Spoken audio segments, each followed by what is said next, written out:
right. Welcome to a brand new episode of the Jake Blanchard podcast. I've got Bruce Cardenas here to join me.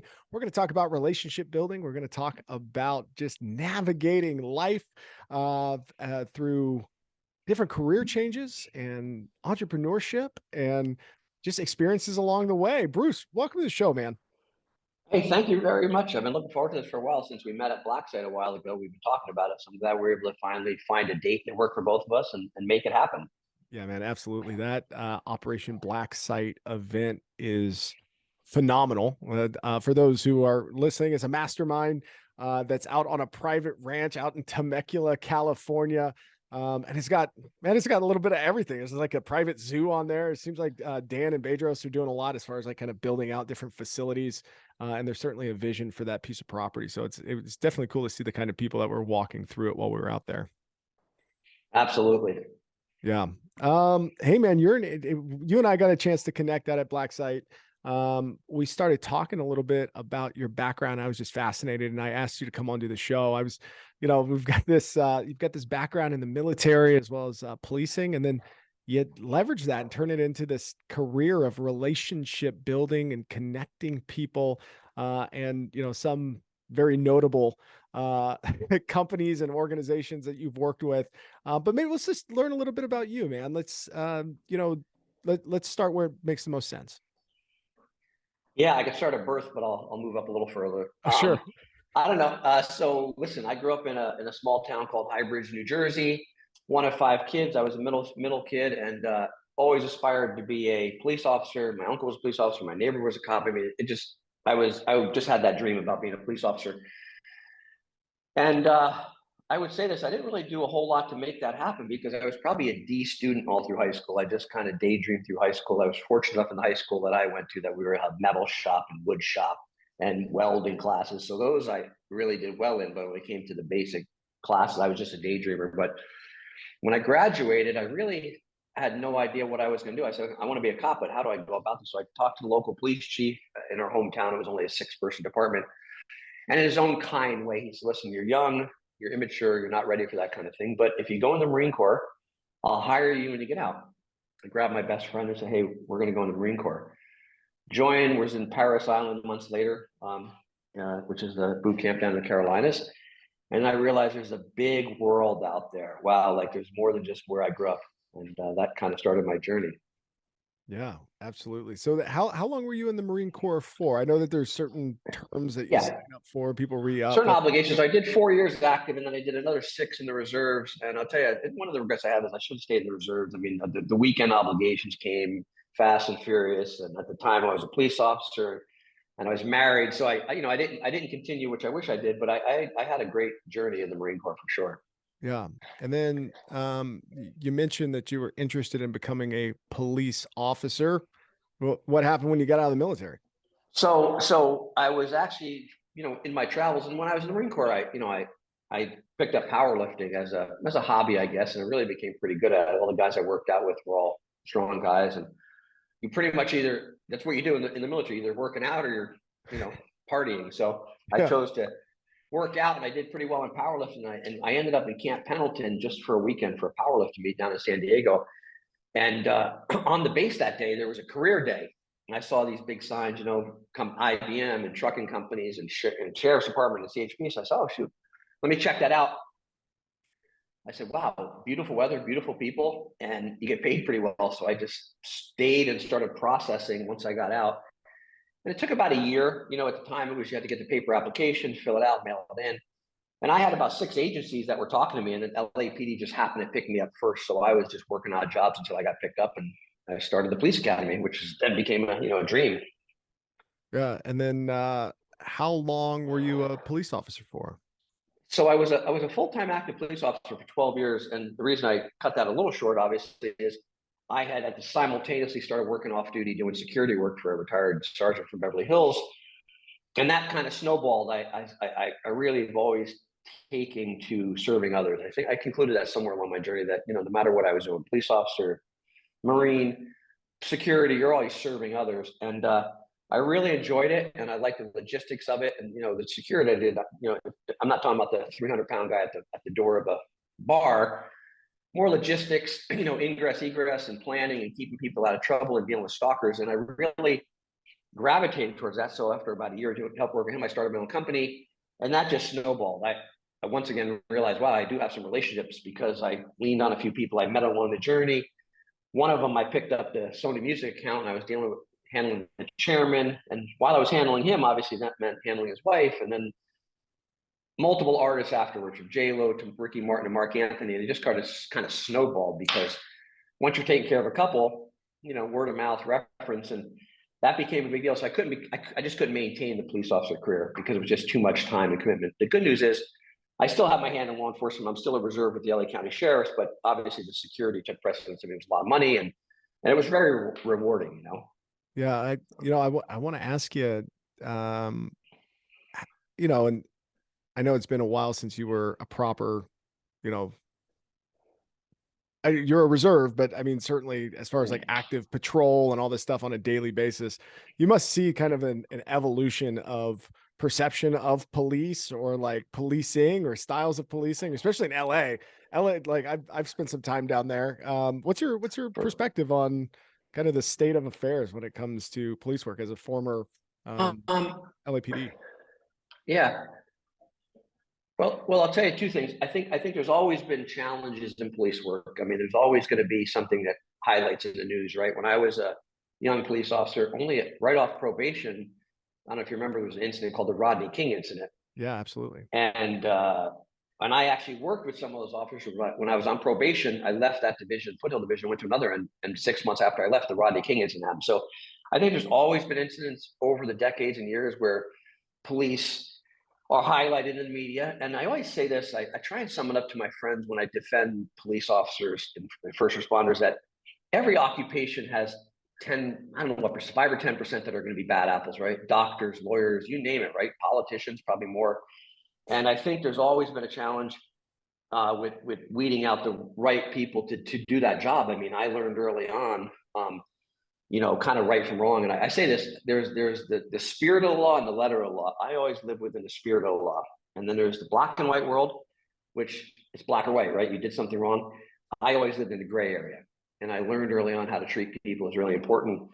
And that not everyone's a bad person. Some people are in bad situations, bad circumstances, bad things happen, right? Everyone's a paycheck away from crisis. So I had to quickly figure out where I wanted to be, because my first training officer was a very hardcore guy. Like, everyone was a bad person. He became so jaded and cynical that I couldn't really clearly see what was, right in the world. So I had to make my own decisions. But to answer, I don't know if I answered your question, but to answer your question, I think what's more challenging now, everyone's wearing body cams, which I think is a great insurance policy for police officers.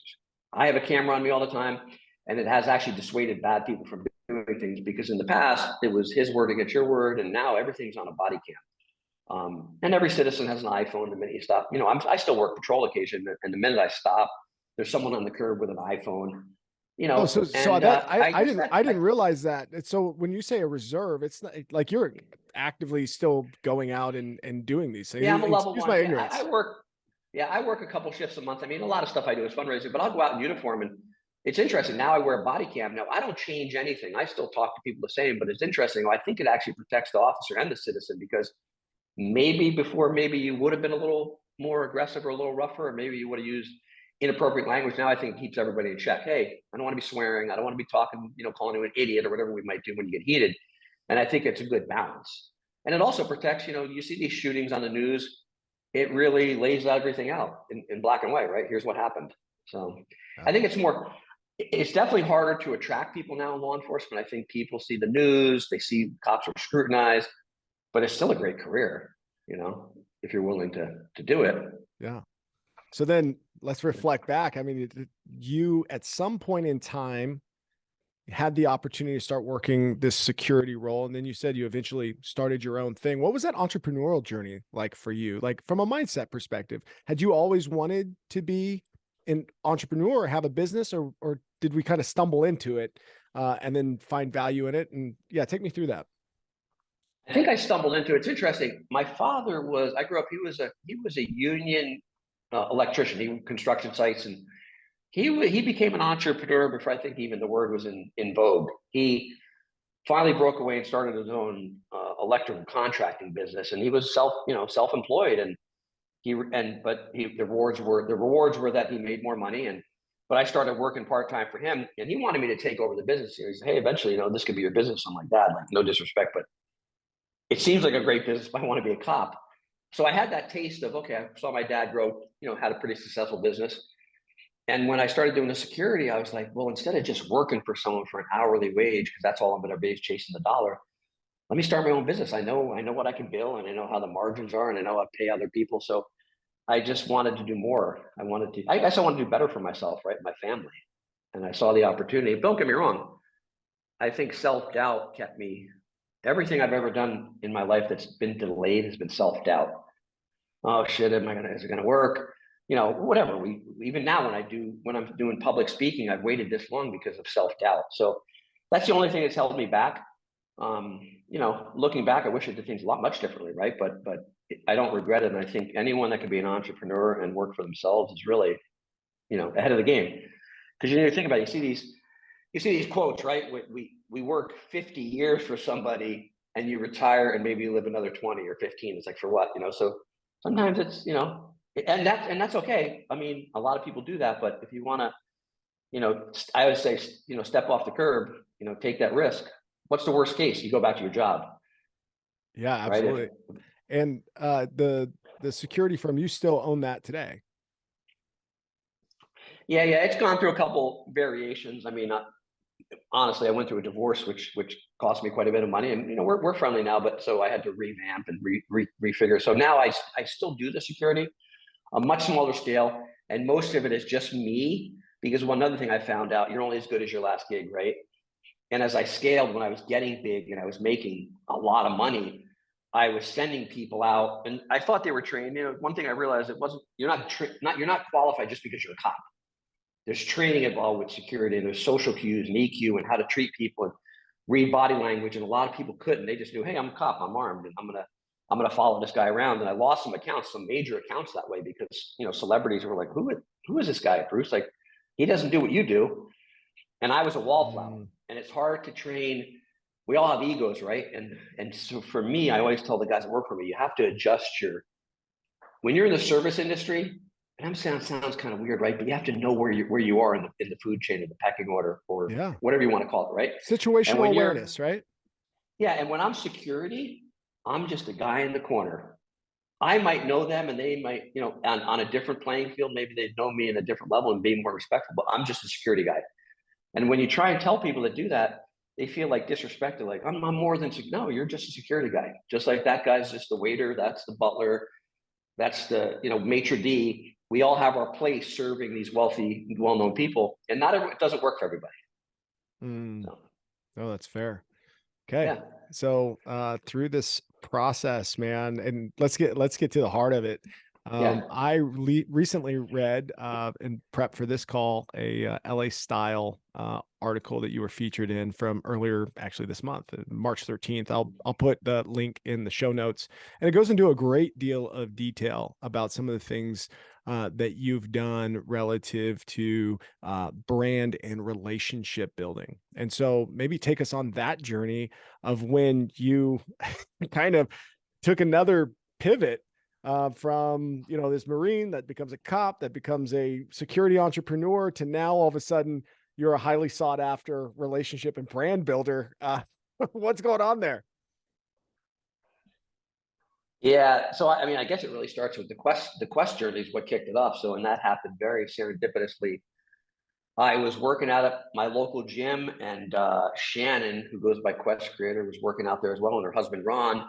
And, you get to see the same faces every day, same time, right? And small talk. Hey, what's up? How you doing? How was your weekend? You don't really know anything about these people. And one day Shannon said, hey, I want you to try this protein bar. I started this. She didn't even say I started this company. I just make these. And tell me what you think. And there was only 2 flavors at the time. The company was about 6 months old. And I tried them, and I saw her like the next week and said, those bars are really amazing. I mean, I grew up, weightlifting and eating some really crappy bars. So I was like, they're really good. They taste as good. The texture's good. And the ingredients are pretty clean. So I just said in passing to her, I said, it's interesting. I don't know how big you are. She goes, oh, we're tiny. We're making them by hand. And we have our office down in the ghetto, basically. I said, well, I have this event this coming weekend. It's a celebrity golf tournament. If you want to get me some product, I can get it in some hands. And they're like, what? I said, well, I do security. So she got me some product. I took it upon myself. I went to the woman that was coordinating the event because she knew I was going to be there. I said, listen, I've got these protein bars. What can you do with them besides just throwing them in the player's bag? She goes, oh, no, I'll have a couple. And this was, keep in mind, this was before social media. Facebook had just started. So she got a couple people on camera to taste test them and videotape them. So got all these pictures for me. She did, this woman, we're still friends to this day. She's a publicist, did all this legwork for me. I got which didn't even know what the word content meant at the time. I got this material together and sent it to Shannon and said, hey, I got these pictures. Mario Lopez was there. Some random celebrities. And they were like, holy cow, like, whoa, how do you have these relationships? And all of a sudden I said, realize I do have relationships. That fast forward, I kept getting them in people's hands. I was on the set of Extra with them. I got them in Jessica Simpson's hands because they were all clients that I was protecting. So it was easy for me. Hey, by the way, I wouldn't talk about it on security detail, but maybe the next day I'd follow up with their assistant and say, hey, just, I'm going to send you some product. A friend of mine has this protein bar company. Maybe it's a good fit, unrelated to security. I kind of kept it clean. And people started just like, holy cow, wow, that's amazing. I did what I think are some great things, and they thought so. So literally after 9 months, Ron, we've met a few times, obviously. We hung out a little bit, and he took me to lunch and said, listen, we're stealing from you. And his words he used, he goes, you're doing so much for us, and we're not doing anything for you. And I said, no, I really like you guys. I think the product's great. I mean, it's a win-win, right? You're giving me some free protein bars, and I'm getting it in people's hands. He said, no, we're going to start paying you. This Friday, you're on the payroll. Keep doing your day job. Keep doing your security. Keep doing whatever you're doing, but we're going to pay you. And that was a pivotal moment for me because I think it was a work ethic thing. As my father, it came from my father for sure, because he was a work ethic, machine. Once I started getting compensated, I was like, holy cow, now I really have to prove myself, even though it wasn't a lot of money. Yeah. So that kind of started the Quest journey. And I can tell you, I mean, if you want to ask me any questions, go ahead. But I realized I was the least qualified person to work in a nutrition company because I didn't know. I mean, what did I know? I knew basics. I was a meathead, right? Yeah. But I didn't know about brand building. I didn't know about marketing. But what I figured out was I've got this product and I need to get it in people's hands. Basic, right? I just kept doing that. And we went from, I was going to CrossFit events, bodybuilding events, circuit training events. I was just meeting people like Jay Cutler, Mike Ahern, all these people. I just meet them along the journey, and they say, Bruce, a nice guy, gave him product, and it evolved to 9 years later. I was the chief communications officer of a $1 billion brand. I mean, we were sold for $1 billion to Adkins after 9 years.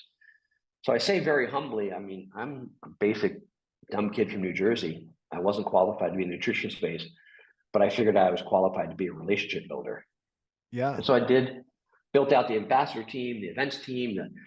And listen, I thought I had it going on. I mean, I'd be spending weekends playing golf with GNC and Vitamin Shop, and it was pretty cool. Went to Germany and Europe and all kinds of places. So it was a pretty fascinating journey considering I wasn't qualified, but I learned how to build relationships that were meaningful for the company. And I think that's the thing. A lot of people miss that now. What are some of the mistakes that you made along the way in building relationships? You seem like a really personable guy, but did you ever walk away from certain situations or certain business interactions and be like, man, I really boogered that one up? Like, what am I doing? Or, oh yeah, go ahead. No, go ahead. Yeah, I mean, I think everything we do, just like if you're, you go on a first date or I wish I did that. I wish I did that. Yeah, I mean, I've met people and probably didn't execute properly or follow up properly. I was known for a while. Follow up was hard for me. I would go for a weekend and meet 20 people, or like a black site. You meet a bunch of people, right? Yeah. And you mean to follow up with everybody, but you end up following like 2 or 3 people. That's been my shortcoming, to be honest. Like I have stacks of business cards, and I'll be like, shit, where did I meet that guy? I can't remember now. And I'm still to this day, that's a fault of mine. I wish I was more savvy to be like immediately write you, hey, it was great meeting you. Let's connect. Boom. I mean, you and I did that, but it doesn't happen. That's my downfall. Yeah, no, I mean, it's to know that is power, right? As far as just things being in front of your face. Yeah, go ahead. And I like to do it myself. One of my, I think one of my shortcomings was I had an assistant at the time, but I always felt like, oh, I need to do it myself because they know me. Who, Susie's going to write and say, hey, I'm writing on behalf of Bruce. That always seems kind of janky to me. Yeah. Well, hey, if we could just talk about the quest journey just for a little bit. I Yeah. listened to Tom Bilyeu speak once upon a time. It's Uh, talked a little bit about some of the specialized equipment that was required in order to manufacture those bars. I'm just asking, like, because my understanding is they didn't really have. They were more not for diabetics, but definitely there were some opportunities for people with diabetes to have Quest bars. What was your perspective on like that journey? And then that was that a struggle for early days of that company from a manufacturing standpoint? Is getting the right tooling? for sure, for sure. Yeah. Well, what happened early on was the bars were literally made by hand. So when Shannon, uh, the founder, she goes by Quest Creator, was making them in the kitchen. The story goes, and it's true, she was making them by hand. All they did were they were protein snacks she was taking to boot camp. She was, had working out with the girls in the park kind of thing, doing boot camp. So she brought these snacks.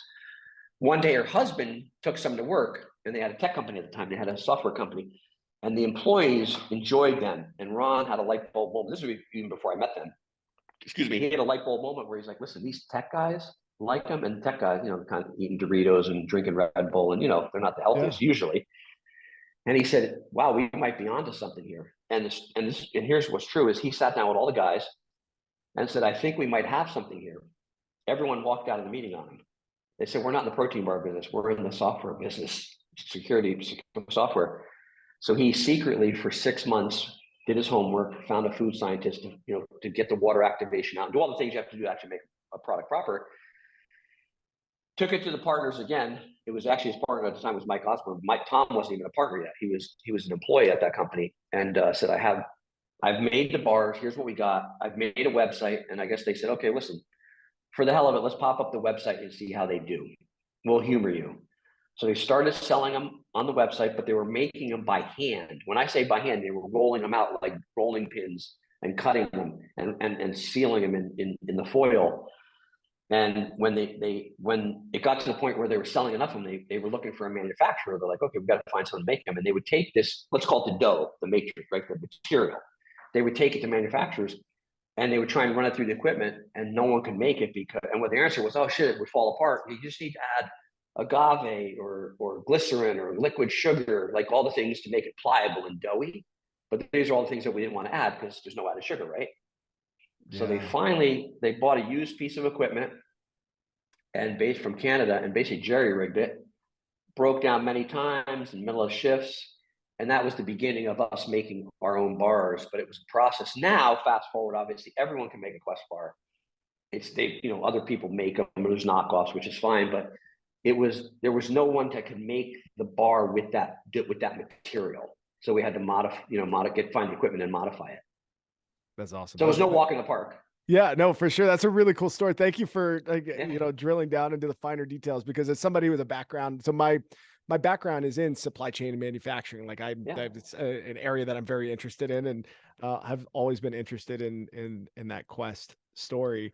Um, Speaking of manufacturing foods, man, you sent me you sent me these Oh yeah. legendary foods deals Yeah. prior to us getting together, and I've been just mowing down on them. Had the little cinnamon roll this morning. Tell me a little bit about this company and your involvement in it and what's going on with that.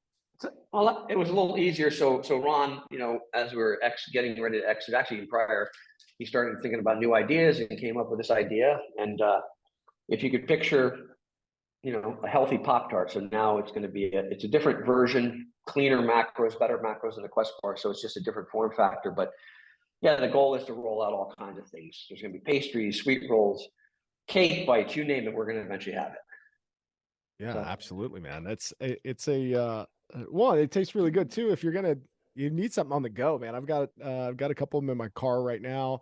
Yeah, so again, thank you for sending those over, but I was yeah, pleasantly surprised with the texture and the taste. And the biggest thing with a lot of these packaged goods, as you know, is just one, it's the aftertaste, and two, it's how you feel after. Yeah, And that's what I always look absolutely. for. And this checks both those boxes for me. So thanks again. Yeah, I think there's a lot of healthy options in the world from a lot of different companies that make great stuff. Yeah, absolutely. Um, Listen, man, on the podcast, I talk a lot about technology, and I'm Mhm. interested in somebody who's had a couple of different careers along the way. We already talked about body cams, for instance, and Yeah. police work and how that's kind of changed the dynamic. Maybe reflect in your days, either at Quest or even today, like what excites you about technology? What were some of those disruptive technologies that you can remember and think through and how any kind of stories would be interesting.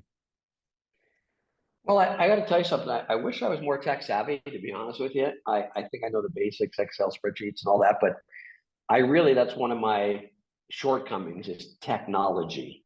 I mean, while I have an iPhone, which is a computer in your hand, and I Yeah. think I'm pretty good at doing a lot of things, I was never the greatest tech in a technical standpoint. And I think it's another thing that probably not hindered me, but I've had to lean on other people for help in that. So I'm probably out of everyone tech wise. I do know. Listen, I just met with a friend of mine who talked to me about AI Yeah. and the things that she's doing. And she said, Bruce, eventually, because I said, I want to write a book. She said, you can have someone could write it for you in a day, like literally. I don't know if that's true, but Oh yeah. like AI can do things that you'll be blown away. So I'm spending some time with her because I really want to understand that because I do want to I want to do a book for sure. As Pedro tells me, I probably have 6 or 7 books in me, but I want to do a book at least. And so I'm fascinated by that. Um, Yeah, it's a crazy world, man. I've been following this Chat GPT stuff for a while. yeah, Like these AI engines that are coming out that people are like, "Oh, you can start a business in 15 minutes with AI." It's like, well, right. does does the market have the ability to support a level of saturation in that way? And why it becomes interesting to me with someone like you is because if information becomes the commodity, then Right. relationship building and human interaction becomes the specialization. It becomes the differentiator because everyone Right. has access to the tools and everybody could come up with a chat bot and anybody can come up with a whatever. But like the way that you inspire, engage, and make people feel will be something that I don't know if AI will, ever be able to duplicate or replace. Maybe it will. Um, Yeah. so from that standpoint, do you have like a list of recommendations to young people that are trying to build relationships or anybody trying to build relationships, and maybe your thought process and how you approach it? From relationship building. Yeah. Yeah, I mean, listen, I think it is becoming, I'm gonna say a lost art, but a lot of people hide behind computer screens and talking about technology, right? Yeah. I I even talk to people now, and it's a common theme where someone will say, "Oh, I talked to Jake yet last night." Oh yeah, what do you say? And they'll tell me what you're talking about, and I said, "Well, let me ask you a question. Did you talk to him?" "Well, no, we text." I go, "So you didn't even talk to him? So people always give me the impression they talked to you, or oh, I had a conversation." Well, we text. That's one of the first things I'm seeing that is just completely deteriorating. It's okay to pick up a phone and call someone. Yeah. I've literally had text threads with people, and I said, we could have had a 40-second conversation. And so that's one of the first things I see about building relationships. It's okay to talk to people, and it's okay to see people in person. It's still okay to get on an airplane and go meet someone and kind of close the deal. I mean, yeah, COVID messed, screwed things up and everything went to Zoom. And I think a lot of companies are sticking with that, which is maybe more cost effective and budget wise, which I get. But part of the relationship building is still having that human connection, that touch, right? Yeah. But maybe this is the future. Maybe it's all going to be screens. But if you can still talk to people and actually meet them and see them and say hi, it's okay. Yeah. I mean, I talk at the gym every day. Like I work out. I'm hardcore workout. My partners, we push through it. But at the end of the workout, I'll make the rounds to the gym and give some product away and say hi to people. I mean, and that's what people know me as even now. Like, oh, they know me because of that. Yeah, I once was sitting in a talk and the presenter, I can't remember who it was, but there's a common stat. It says 7% of all communication is actually the words that we say. Yeah. 93% of all communication is facial expressions, voice intonation, body language. How much of that do you think you're have a high aptitude to perceive because of your work in the military and police work and like watching people and their body language, or have you always had an aptitude to build relationships? I've always had aptitude to build relationships, but I am keenly aware what goes back to, I think, social cues or knowing how to read a room, which not, I have friends of mine that I'm surprised and I've even pointed out to them, they can't read people. They'll say, "Oh, that was a really great conversation." I said, "Do you think it was?" Like that person looked like they wanted to end it the minute they say hi to us. And the same thing when you're in the business of selling nutrition, someone will say, "Oh, the buyer was really happy," and I'll be like, Was that the same meeting I was in?" Because they were just like buying time. They looked at the clock 6 times. They were, they wanted to get out of that meeting before we even got in it. But not everyone. Not it's important. I think it's important to read people and also to know. I went on a presentation with someone. I was just on the team, but I was an observer on the team as a leader. And one of the guys was going through this PowerPoint. It was probably a 25-page PowerPoint. Page 2, the buyer had a question. Hey, and he goes, no, that I haven't got to that yet. And so stopped him from asking a question. Another couple of slides. He said, I got a question. And finally I said, you know what? Go ahead with your questions. I really want to hear your questions because I realized they did not want to see 26 slides. They had 3 questions they wanted to ask us, and they didn't need to see the slides at all. And now the guy presenting was irritated at me when we left. I said, you had to read that guy. He was like frustrated that you did not want to answer his questions. It was almost like he was interrupting your slideshow. That's okay. He's the buyer. He can interrupt us. You have to adapt. And some people can't adapt. They get all like, oh my God, wait, I'm in the middle of my presentation, but you have to read people. What an important point that you're bringing up. Just the variability in the way that humans approach decision making is wide, and then the variability in personality types is wide, and then the variability in how someone feels that day and what they want out of that meeting can often be wide.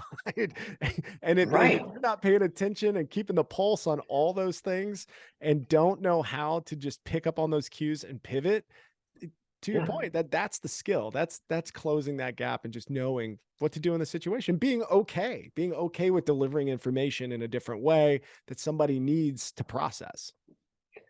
Yeah, yeah, exactly. You're saying you sum it up best. I mean, that person's mood might have been different last night, but now in the morning they had some conflict in their life, and they're like, "I just want to get through this meeting, man.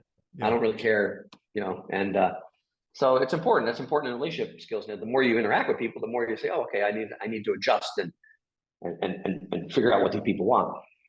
Very good. Well, I've got 2 more questions that I knew that I had for you today, and then we can kind of round the bases on whatever makes sense. One question, I actually am working something new into the show because I do talk about technology a lot, and since there's tools like Chat GPT that exist, I actually have an AI engine that I took all the questions, the high level questions that I was going to ask you today, and then ran that through some AI, and then asked it to come up with a question to ask you. Oh, wow. So how do you prioritize your time between your various professional and personal pursuits? And what methods do you use to stay organized? That's what AI would want to know. AI might be disappointed because I still use a notebook and I write notes. So matter of fact, yesterday at the end of the day, I wrote, it was actually a notebook, like Inspire, which I keep. And it said, oh yeah, I have the podcast with you. I knew we were doing a blood drive at the office today. I still pencil it out, but then I'll look back and I keep updating that. So that's my way of staying organized. I'm not saying it's the most proficient, but I like to still visually see something or print out a calendar. It sounds kind of old school. No. Well, Bruce, oh, no, continue. I'm sorry. There was a little bit of a lag. Yeah. And as far as prioritizing, I mean, that's hard sometimes because when you do so many things, partway through the day, I'll be like, oh, damn, I was supposed to get a hold of Jake about something or a project. And it happens, right? I mean, that's, I try and put everything in a calendar, write it down, but sometimes things slip. I mean, right? I mean, we're all human, right? Until AI replaces us. 100%, dude. Hey, as I put myself in your seat and think about things through your eyes, what have you yet to accomplish? What are you still, what's what's lighting that fire inside of you? What do you want to do? You've did the military thing. You did Yeah. the police Mhm. thing. You've done some really cool private security, had some amazing experiences. You helped an organization from a ground level build up to a $1 billion exit. You've been involved in some other entrepreneurial ventures. What's feed that fire? What's going to continue is, I mean, I like the police work. I mean, I like helping the community, so I'll continue to do that. But one of the things I really, and I talked about this just the other day, is, the public speaking. I feel like if I want to start speaking, I've done a little bit. It's one of the most anxiety-driven things I could think of. Yeah. They say there's a study, I don't know if it's true. They say there's some people would that's worse than thinking about death, I guess, public speaking. So, but I want to do it because I feel like with the stories I can share and my experiences, if it can help one person or help guide someone in a business opportunity or life opportunity. So I am pursuing this. I mean, Pedros, and I spent a half day coaching with him, and he's walking me through some things. And one thing he said, I want you to do more podcasts, get used to speaking, Yeah. and obviously podcasts are easier. We're talking, it's conversation, but I still stress out thinking about being in front of a room of people, even though it's just stories. Listen, when I've been to many seminars and masterminds, it's storytelling. No one's up there with the key to the kingdom to show you how to become a millionaire. I mean, they may have their nuggets, but we all have our nuggets of information, right? So that's one of my biggest goals is the speaking and the more podcasts and then a book. Very good. Yeah. Yeah, I'm excited for that, man. I can't wait till that book comes out, and Right. you'll have to come back on the show so that when after I Yeah, for read it, sure. so that we can talk it through and give its time. Man, I would be making a mistake if I did not offer some time to you to just anything that's on your mind, my man. Anything that's that we didn't cover that's relevant, or advice that you might have, or anything that you were hoping to chat about before you came on the show today. I mean, listen, parting words, I think, listen, anyone that's thinking about starting a business, just start it. I Yeah. tell people all the time that I don't have time. Well, and they're working jobs like 9 to 5. Well, what about after 5? So one of my friends I just turned on to, they're a reseller on Amazon. They took a course, they figured it out, and they're selling. They have a product they're selling, and they're doing okay. But they're doing $10,000 a month on Amazon. That's as a side hustle. And they were convinced they didn't have the time or the energy. So there's always time. If you want to do something more than a 9 to 5 job, there's always a way to find time. And I encourage people not to wait, right? I mean, you see a lot of young millionaires, they're in early 20s that figured out how to do cool stuff online or Amazon. So why not? Why not? That's one thing I would say for sure. What's the worst case is you fold it up and go back to your day job. I always say that. There's always Yeah. one thing I've never feared. There's always money to be made.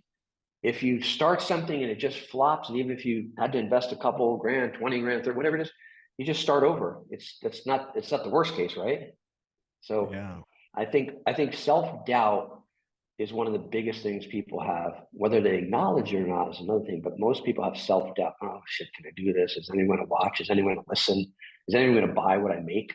Well, we won't know till you get out there and try it, right? And you talked about Bedros a little bit ago. That man has Yeah. obviously changed and impacted my life in a lot of ways. Did that through the Modern Day Night Project. I was in class 001 of Oh that wow. experience, and I have stayed in contact with Bedros and Ray and Steve and the instructors through that program. But Bedros once looked. I remember I went through the project. I was the first group of what we called cadres to come back and help support the next class going through. And the details of the specific uh, thing that was happening, not important to the story, but Bedros looked at me and he a little bit out of frustration. He goes, Blanchard, you got to stop asking for permission. And that's not just about this. Like, you got to just stop asking for somebody else to give you permission to just do the thing that it is that you need to do or want to do. Just go, just make it happen. And then, in context, like, come back and, let others know what you've done or what you need, or if there's a decision, but just stop waiting for people to tell you. And it sparked the entrepreneur spirit in me to restart my business. So within 2 to 3 months, I restarted my consulting firm. And 4.5 years into that, I've been, as successful as I've wanted to be so far, and continue to work toward. And I would add that onto just Just do it. Stop asking. Just stop waiting for somebody to walk in and say, hey, you can start this business now. It'll be okay. That's a good analogy you told me, because it's funny at Quest early on. I would always say this. The founder would say, I don't know, hey, what's going on this week? And he said, why don't you solve that problem? And I would say, well, I don't want to step on anyone's toes, because it wasn't really my area. Maybe it was sales related. Maybe it was something that, and he says, dude, he goes, I want you to smash people's knuckles. He goes, I don't give a shit if you step on their toes. He goes, if you step on their toes, it's because they're not, just get it done. Don't ask for permission. Just go do it and come back with what you've done. But I'm still a little bit like, well, I don't want to, stay in your lane and all that bullshit. But I have learned, listen, if you want to get something done, just do it. And if that's it, right? Oh, that's it. Just do it. Have that drive. You don't need permission. Just go do it and let the chips fall. But if you're bringing value to a company, and that involves a relationship, a company, business, personal relationship, just bring value, and no one's gonna begrudge you for that. Now maybe the lazy person will, like, oh, there they go. Here's Jake making me look bad because he's working hard or getting shit done, because they're not taking the initiative, But oh yeah.